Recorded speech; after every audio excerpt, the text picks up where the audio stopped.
En 1995, l'enjeu, c'était comment faire face aux enjeux de l'époque où il y avait peu d'écoles et beaucoup d'élèves. Le secteur privé a désengorgé le secteur public. Aujourd'hui, au XXIe siècle, les enjeux ont changé. Nous parlons de l'ère du numérique. Le secteur privé de l'enseignement préscolaire, primaire, secondaire et de l'alphabétisation envisage se servir du numérique pour intensifier ses activités scolaires.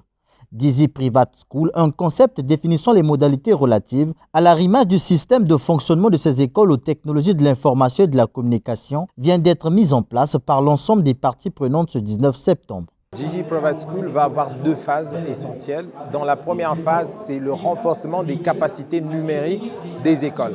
Parce que si nous voulons alphabétiser numériquement les populations, il faut qu'on ait de points de départ, là où les populations vont venir s'alphabétiser. Or, les écoles elles-mêmes sont confrontées à plusieurs défis qu'elles doivent relever dans le domaine du numérique.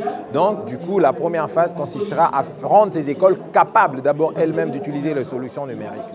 Maintenant, dans la deuxième phase, il s'agira maintenant de numériser, c'est-à-dire de former au numérique et les populations et les communautés éducatives.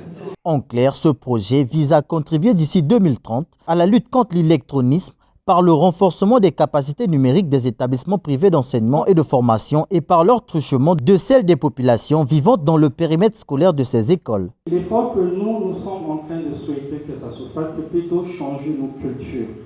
Pourquoi? Parce que tel que vous le savez, depuis belle lurette, MTN est à côté des promoteurs, à côté du ministère, et MTN accompagne tous les projets digitaux dans la République du Congo. Et une fois de plus ici, on ne vous laisse pas, on vous suit. Ce projet des associations et notamment du ministère, nous le suivons depuis et nous nous sommes battus pour mettre en place beaucoup de solutions pour vous accompagner dans la digitalisation. Pour plusieurs acteurs du secteur éducatif, Dizzy Private School est un pas de plus vers l'adaptation de l'école aux nouvelles exigences. C'est une journée qui est même grandiose. Parce qu'aujourd'hui, il y a l'intelligence artificielle qui gagne le terrain.